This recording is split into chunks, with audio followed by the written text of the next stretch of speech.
El asunto de la escatología, que es el estudio de los tiempos finales, siempre es algo más como subjetivo, es algo que la gente se imagina. Todo el mundo tiene una escatología, todos. Gente cristiana, gente no cristiana, gente musulmana, ellos tienen su escatología. La razón por la que hacen tanto embrollo y hacen tantas cosas es porque ellos están creyendo que provocando una guerra mundial su Mesías va a venir a rescatarlos. Por lo tanto, por eso están empedernidos en hacer ese tipo de cosas, porque esa es parte de la escatología de ellos. Entonces nosotros como cristianos, si nosotros creemos en los tiempos finales o creemos, seguramente esta historia se va a acabar algún día. Entonces nosotros no queremos llegar a esa historia con miedo, con temor. Hemos hecho una cinta de terror, todo lo que se refiere a los tiempos finales, lo que se refiere a cómo va a acabar el mundo y todo eso. Y la Biblia no necesariamente dice eso. Lo que pasa es que hemos agarrado las partes más no oscuras, porque no son oscuras, pero las partes más sensacionalistas de la Biblia, y las hemos agarrado como lo superlativo, lo más importante. Un anticristo, y lo levantamos acá arriba. Un dragón, debe haber un dragón. Debe de haber esto, y empezamos a levantarlo sin darnos cuenta lo que Dios realmente está diciendo. La Biblia no es la revelación del anticristo, la Biblia es la revelación de Jesucristo, y de ese punto nosotros empezamos a jalarlo todo. Ahora, sin ir a lo demás que mencioné la vez pasada, los judíos estaban teniendo una escatología inmediata. Ellos iban a morir pronto. Después de que vino Jesús y les empezó a predicar a ellos, ellos lo rechazaron, no quisieron nada más que ver con él.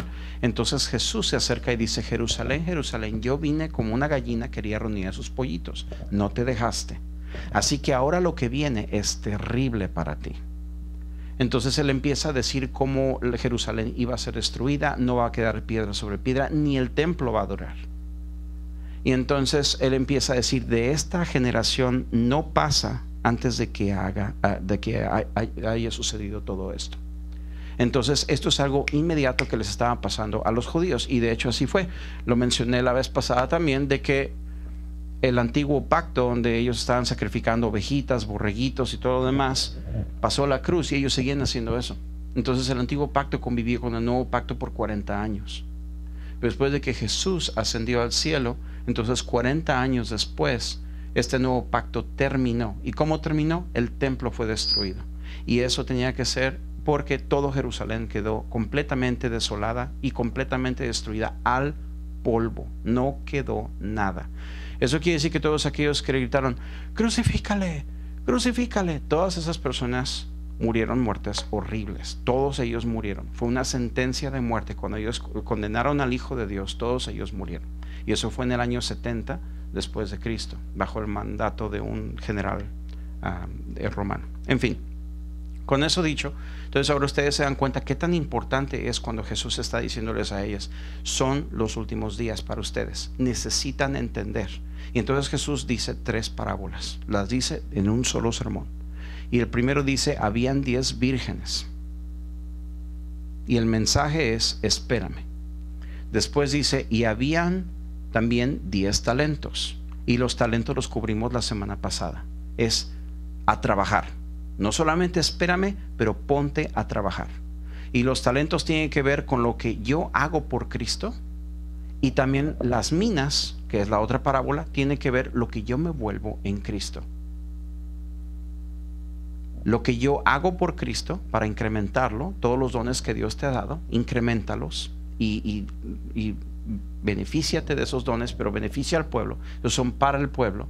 Pero también las minas, que es el fruto del Espíritu en tu vida. Tu carácter necesita mejorar. Podemos tener mucha gente aquí en More que tenga dones increíbles, pero si su carácter no es bueno, olvídate, es muy difícil. Ahora, escúchenme todos bien, mírenme todos bien, especialmente los que están en liderazgo, todos. Lo voy a decir con mucha dulzura y con mucho amor. Ustedes saben que no soy una persona dura con nadie. No me gusta ser duro con nadie, solo con mis hijas. Pero ni aún así, yo estoy tratando de ser más blandito con mis hijas. Pero si yo tengo que reprenderlos a ustedes por algo que hay en su carácter, entonces voy a decir con amor, pero abran su corazón para recibir la reprensión. ¿Sí? Mi papá también va a hacer el tiempo para poder hablar con personas que necesitan un poquito de acomodamiento, pero aquí no estamos para gobernar a nadie. Estamos aquí para poder enseñar y para poder acomodar a las personas para que tu futuro en Cristo sea correcto. De la misma manera, si tú tienes algo que decirnos a nosotros, estamos completamente abiertos para que vengas y nos sientes y nos digas, ¿sabe qué? Siento que hay algo con usted que necesita mejorar. Mi papá y yo estamos abiertos para que lo hagas, siempre y cuando lo hagas con amor y con dulzura, porque así es como me gusta tratar a la gente. Me gusta tratarlos con amabilidad, porque estamos aquí para mostrar el amor del Señor, no para señorear sobre nadie. Entonces esto es importante porque esto es para tu formación, esto es para que tú lo puedas hacer.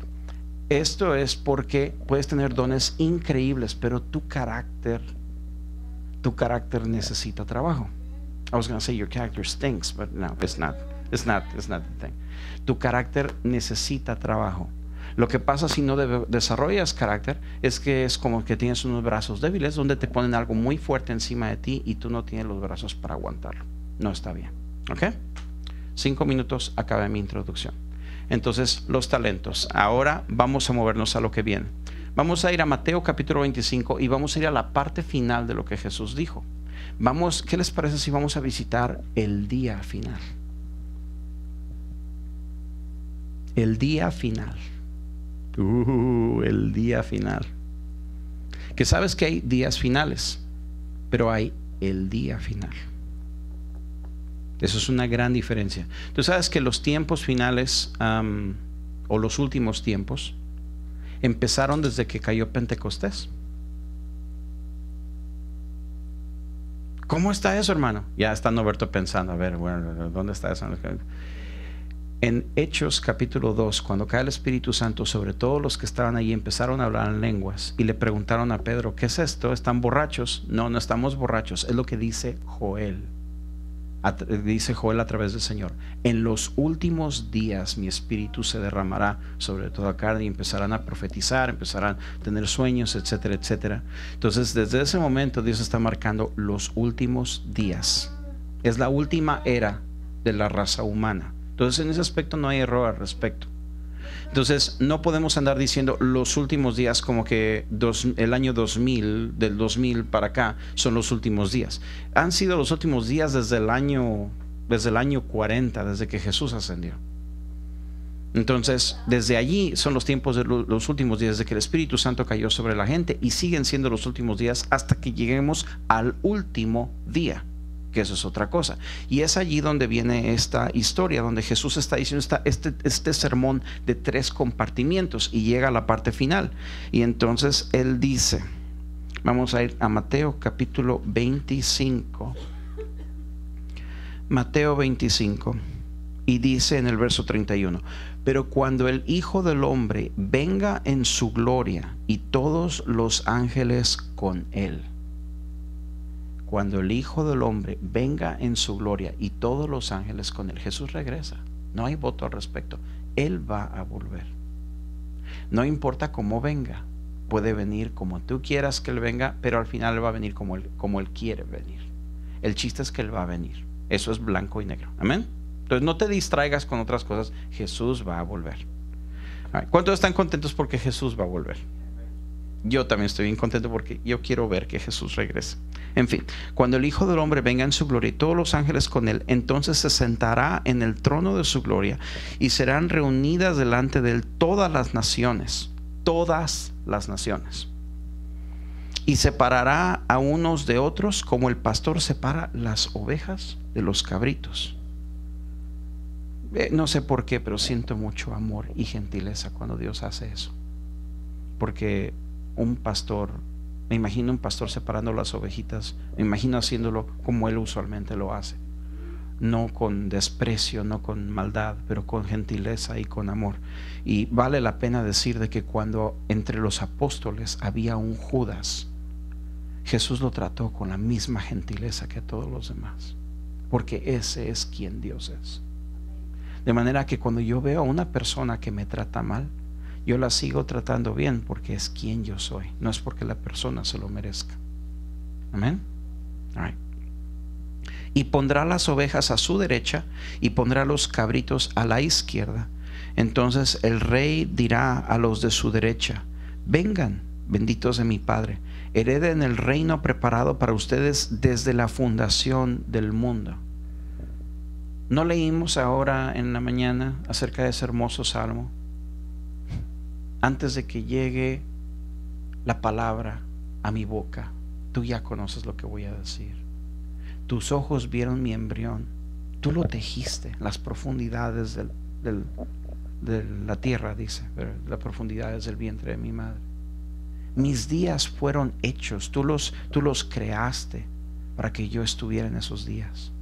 Así que no es un error, no es como que Malena dice, yo debí de haber nacido en 1780. No, Malena nació en el año que le tocó nacer, porque no vamos a revelar su edad, ¿verdad? Eso no se hace. ¿Ah? Pero dice, como yo soy fashionista, debí haber nacido en los 1970s, no, por allá de aquel lado. No, naciste exactamente donde tenías que nacer. Dios lo preparó para que nacieras exactamente en este tiempo. Tú no eres un accidente. Estás nacido exactamente cuando tienes que nacer. Y como decía Gandalf en la historia de Lord of the Rings, and this is an encouraging thought. Anyway, muy bien. Entonces, ¿nos quedamos dónde? Nos quedamos en el verso 35. Porque tuve hambre y ustedes me dieron de comer. Tuve sed y me dieron de beber. Fui extranjero y me recibieron. Estaba desnudo y me vistieron. Y enfermo y me visitaron en la cárcel y vinieron a mí. Entonces los justos le responderán diciendo: Señor, ¿cuándo te vimos hambriento y te dimos de comer, o sediento y te dimos de beber? ¿Y cuándo te vimos como extranjero y te recibimos, o desnudo y te vestimos? ¿Cuándo te vimos enfermo en la cárcel y vinimos a ti? Y dice: el rey les responderá. El rey les responderá: en verdad les digo que en cuanto lo hicieron a uno de estos pequeñitos, hermanos míos, aún a los más pequeños, a mí me lo hicieron. Entonces dirá también a los de su izquierda: apártense de mí, malditos, al fuego eterno que ha sido preparado para el diablo y sus ángeles. Porque tuve hambre y ustedes no me dieron de comer, tuve sed y no me dieron de beber, fui extranjero y no me recibieron, estaba desnudo y no me vistieron, enfermo y en la cárcel y no me visitaron. Entonces ellos también responderán: Señor, ¿cuándo te vimos hambriento o sediento, o como extranjero o desnudo, o enfermo o en la cárcel, y no te servimos? Entonces les responderá: en verdad les digo que en cuanto ustedes no lo hicieron a uno de los más pequeños de estos, tampoco a mí me lo hicieron. Y me pueden decir todo lo que quieran los teólogos y la gente que me dicen: no, esto no es para destrucción del alma, no es para castigo eterno, es solamente un castigo porque no hicieron las cosas bien. No, porque está el verso 46: estos irán al castigo eterno, pero los justos irán a la vida eterna. Yo siempre tuve problemas con este pasaje desde que yo estaba joven, porque yo pensé, bueno, la justicia es solamente por la fe, no por las obras. La justicia es porque yo reciba a Jesucristo en mi corazón, no por andar haciendo buenas obras allá afuera, ¿verdad? I got a problem with that, right? There is no problem. Y aquí no vamos a hacer no vamos a pegarlo con chicle nada más, como se sienten en algunos sermones, nada más lo vamos a pegar con chicle a ver si esto embona o no. No, es que es bien seguro lo que la Escritura dice. No es complicado. La Biblia lo repite muchas veces. Y créeme que no serás el único. Hay muchas personas que han tenido muchos problemas con este verso o con este capítulo, por causa de que está condicionando tu entrada al cielo, tu entrada a la presencia de Dios, con las obras que estás haciendo también. Y Martín Lutero es una de las razones por la que cuando él entendió a través del libro de Romanos de que la gracia de Dios es la que nos lleva a la salvación, es solo por la gracia, Es la fe en Jesucristo la que nos lleva a la salvación. No es por las obras. Pero la iglesia popular de aquel tiempo ponía tanto énfasis en las obras y decían que a través de las obras uno iba a entrar al cielo, lo cual es erróneo. Uno de mis pastores decía, cuando tú tienes un error y tú reaccionas altamente o sobre reaccionas al error, creas otro error.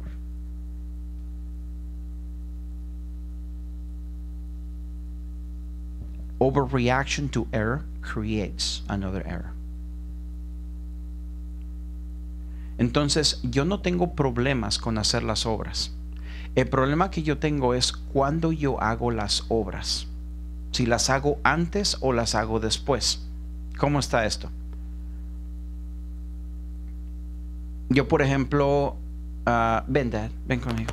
Yo, por ejemplo, tengo a mi dad aquí conmigo. Entonces, yo puedo decir, yo no estoy seguro de su amor. No estoy seguro que él me quiere. Entonces lo que yo voy a hacer es de que todos los días yo voy a venir temprano a la iglesia, yo voy a acomodar todo, le voy a acomodar su micrófono, le voy a acomodar su guitarra, le voy a acomodar todo lo que sea. Y en algún momento, cuando yo le falle en algo y él me reprenda a mí, yo voy a sentir, voy a corroborar mi temor. Él no me quiere. ¿No te ha pasado eso con alguien? Que tratas de hacer todo lo posible por hacerlo feliz, por ayudarle, pero nunca es suficiente. Porque no hay amor humano que se pueda satisfacer realmente de esa manera. No es a través de obras. Por lo tanto, aquellas personas que leen el amor por actos de servicio, como mi esposita, no pueden basar el amor solamente en actos de servicio. No funciona de esa manera. Ahora, por el otro lado, vamos a suponer que ahora yo soy el mismo hijo, pero estoy acercándome a mi papá de otra manera. Yo sé que él me ama. Yo sé que él me ama profundamente. Y yo lo quiero mucho a él. Y porque, y porque yo lo quiero y lo amo, aun si él me reprende, aun si él me llegara a hacer algo que a mí me duela, yo sé que él me quiere. Y lo que yo hago por él, no lo hago porque estoy haciendo puntos para él, es porque yo lo amo. Ajá, esto de acá es hacerle la barba a mi dad. Porque yo estoy tratando de sacar puntos para que él me dé una estrellita en la frente o para que él me dé mi brownie points, ¿verdad? I'm working for brownie points. Estoy trabajando para que mi papá me acepte. Doggy biscuit. Para que mi papá me dé un doggy biscuit. No puedes entrar al cielo así. No es a través de obras. Pero porque papá ya me aceptó y me ama y me quiere, entonces yo hago por amor. Ahí se limpia toda la confusión. Porque mi papá representando a Dios, Dios me ama. Y porque Él me ama, yo hago. Si yo no hago, yo no estoy seguro de su amor. Y sí, estamos hablando de obras. Thank you, Dad. Thank you. Si yo me acerco a la presencia de Dios a través de las obras que yo hago, por eso es que menciona en Corintios, si yo trabajo duro, si yo voy a la iglesia todos los días, si yo aprendo profecía, si yo aprendo los lenguajes angelicales, aprendo todos los dones que tiene Dios para mí, conozco todas las profundidades de profecía, conozco todas estas cosas, pero no tengo amor. Doy mi cuerpo para ser quemado. Todo lo que un hombre al máximo, una mujer al máximo puede hacer. Pero no conozco el amor. No expreso el amor. No soy nada. Y me pregunto si esa es una de las razones por las cuales tanta gente que viene a las iglesias cristianas dicen son una bola de hipócritas. Porque hacemos una pantomima con los sermones y con la manera de expresarnos que no podemos cometer errores. O hacemos una manera de expresión de decir los cristianos somos perfectos, aunque digamos que no. Y tratamos de hacer a la gente acercarse a Dios a través de obras, en lugar de darnos cuenta de que Dios nos ama y ya nos ama y nos recibe. Y aquellos que realmente están enamorados de Cristo van a hacer las obras de todos modos, pero las van a hacer de un corazón aceptado, porque ahora tú conoces a Dios. ¿Sí? Entonces, estos irán al castigo eterno, pero los justos irán a la vida eterna. ¿Basado en qué? Qué interesante. Y es aquí donde está el corazón del mensaje. Es un mensaje muy sencillo. Resulta que un día vamos a estar en la presencia de Dios y Dios nos va a separar de acuerdo a lo que hicimos en esta tierra. Y esto corrobora este mensaje y la razón por la que estoy tan preocupado que las ovejas que vengan bajo nuestro cuidado entiendan que solamente hacer la oración para aceptar a Cristo, no estoy seguro que es suficiente. Hermano, no diga eso. Sí, lo tengo que decir. Yo dije que fue A.W. Tozer. Probablemente él haya sido quien sea, la abuelita de Batman, quien sea que lo haya dicho. Pero alguien dijo por allí: Jesús no pidió nunca tu corazón solamente. Él pidió tu vida. Jesus Christ didn't just ask you for your heart. He asked you for your life. Y mi vida tiene que ser un sí trascendente a través de todas las edades de mi vida. Sí, Jesús, yo te voy a seguir. Sí, Jesús, yo te voy a seguir. Sí, Jesús, yo te voy a seguir. Y si te extravías, si te sales del redil, regrésate otra vez y síguele diciendo a Jesús: sí, yo te voy a seguir. Porque la sangre de Cristo alcanza aún cuando tú fuiste cristiano y te regresaste al mundo. Hasta allí te alcanza. Eres de Cristo, tú regresas con Él otra vez, porque Cristo es un hombre de restauración. Dios es un Dios de restauración. Y tú siempre puedes regresar como el hijo pródigo a los brazos de papi. Siempre. Pero si tú eres cristiano y estás esperando en que Cristo regrese, si realmente creyeras que Cristo va a volver pronto, ponte a pensar. No estoy acusando a nadie, ni estoy tirando un tomate a nadie. Es más, me incluyo contigo. Si nosotros creyéramos realmente que Cristo va a regresar hoy o mañana, que puede regresar en el siguiente segundo cuando tome el respiro, no estaríamos viviendo como estamos viviendo ahorita. Si realmente lo creyeras. La mera verdad es que no importa cómo piensas que Cristo va a venir, no lo crees, porque si lo creyeras vivirías de otro modo. Y me incluyo también. Y la realidad es que todo se vuelve mucha doctrina aquí en la cabeza, pero no se vuelve nada de acción. Y eso es lo que Dios está diciendo aquí. Tienes nada más doctrina y no tienes nada de acción, entonces estás en peligro. Hermano, no me diga eso. Te lo tengo que decir porque está escrito en la palabra. Lo que pasa es que evitamos estos capítulos, nunca hablamos de ellos porque no hacen conjetura con la doctrina popular. Pero está escrito. Hermano, no lo entiendo, me siento feo en mi corazón, explícamelo mejor. Te lo voy a explicar de esta manera. Hay dos maneras que con esto yo voy a concluir el mensaje. No se emocionen porque todavía me quedan 10 minutos. Quiero llegar a media hora del mensaje ahora. Solo 10 minutos más. ¿Ok? Una de ellas, tenemos dos relaciones con Dios. Y el otro, yo necesito que Dios me conozca.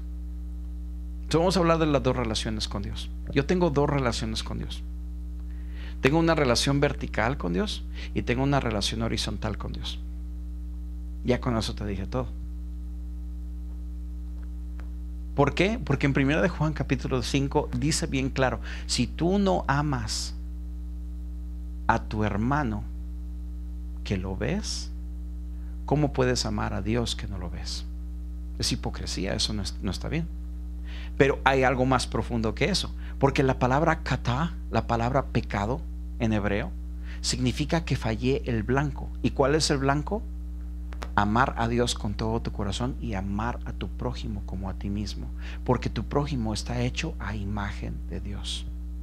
Entonces, cuando tú insultas a un hombre, a una mujer, a un pequeñito, tú le tiras un insulto, eres culpable, como dice Jesús, eres culpable ahora del fuego eterno, ¿Por qué? Porque tú estás lastimando algo que está creado a imagen de Dios. Por eso Dios dice, no creen imágenes de mí, porque Él ya hizo imágenes de Él. ¿Quién es? Tú y yo somos imágenes de Dios. Entonces, si yo insulto a alguien, si yo desprecio a alguien que está hecho a imagen de Dios, entonces yo ya fallé. Eso es kata. Y este capítulo tiene todo que ver con eso.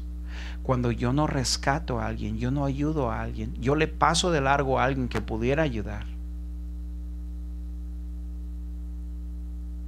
entonces Dios lo toma en cuenta. Porque si tú no lo ayudas, ¿quién le va a ayudar? ¿Sí? Pero es tan importante poner acción a nuestro pensamiento. Ay, que Dios lo bendiga y le guarde. No, dale algo, ayúdale para que él también se ayude y se guarde. Porque tú eres representante de Cristo en esta tierra. Y no lo haces para ganar puntos con el Padre. Lo hacemos porque Él ya nos acepta. Es mi derecho y mi obligación actuar como cristiano y ayudar a la gente.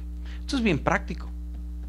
Yo tengo dos relaciones con Dios. Una relación con Él en la presencia. Me puedo llenar de Él, puedo hacer cosas con Él, etcétera, etcétera.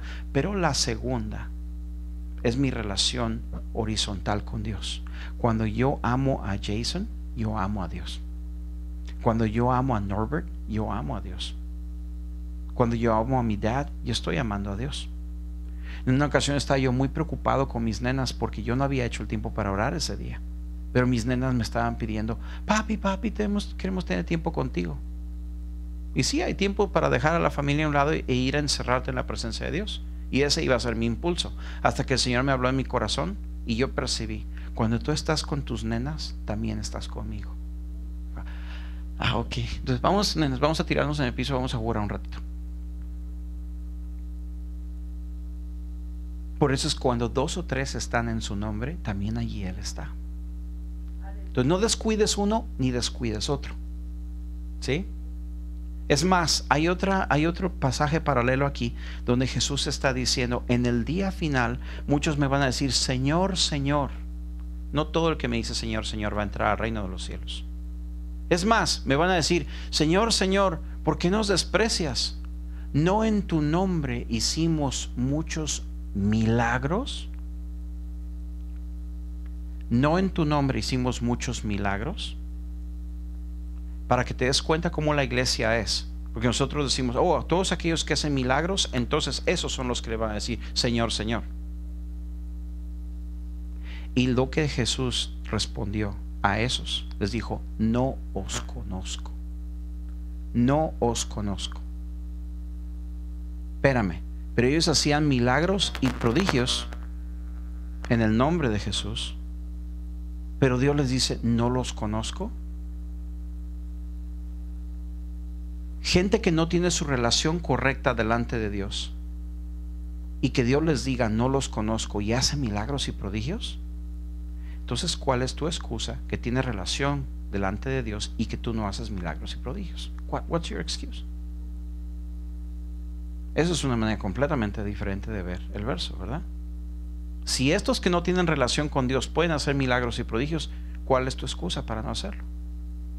Porque ellos creen y nosotros no creemos.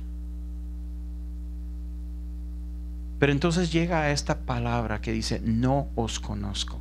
Acabamos de leer en el salmo anterior, en el salmo 139, que Dios nos conoció desde el vientre de nuestra madre. Es más, antes de que naciéramos ya estábamos en la mente de Dios. Entonces Dios nos conoce.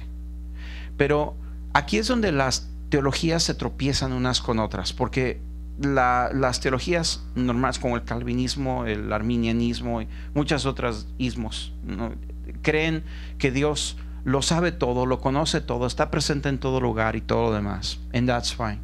Pero ¿qué hay? Que si Dios, por proteger tu voluntad de ser humano, Dios no se mete en tu vida, te deja en paz.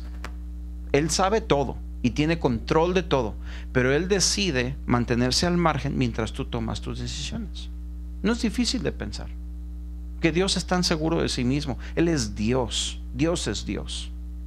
El que tu doctrina favorita diga otra cosa, eso es otra onda. El chiste es que vienes a lo práctico. ¿Cómo Dios me trata a mí? Y el chiste es de que si Dios protege mi voluntad con la sangre de Cristo, porque Él protegió la voluntad del hombre con la sangre de Cristo, entonces queda mi voluntad aquí. Y Dios me dice, yo te dejo a cargo de tu vida, te dejo a cargo de este planeta.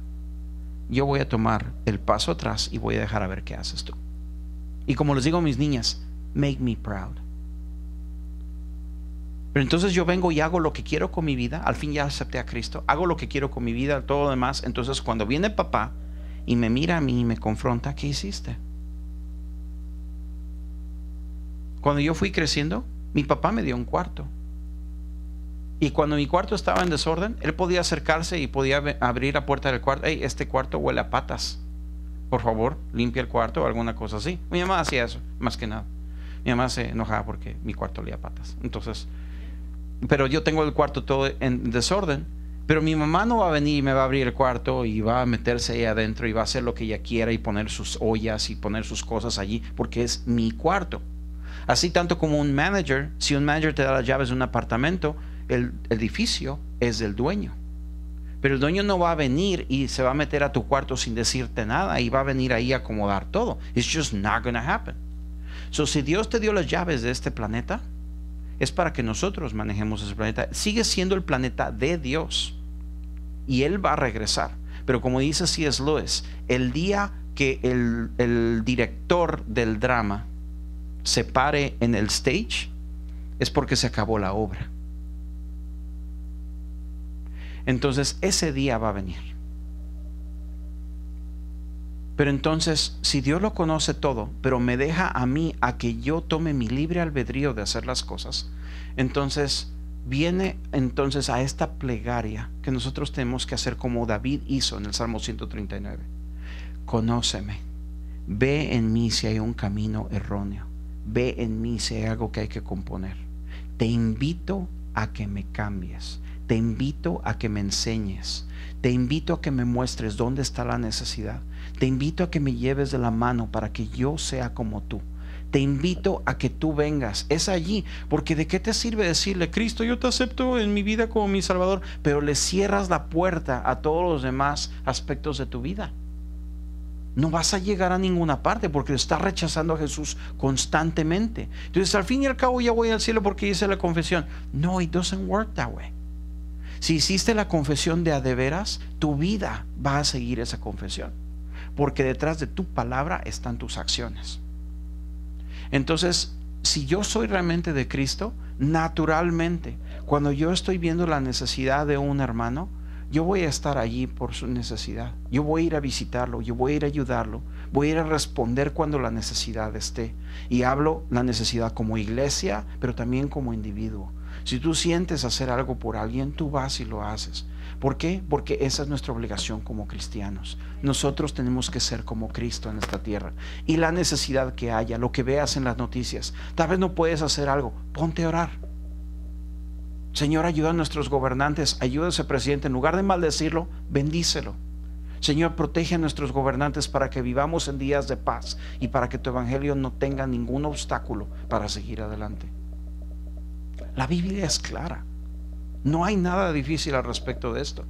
Tengo dos relaciones con Dios, una relación vertical y tengo una relación horizontal.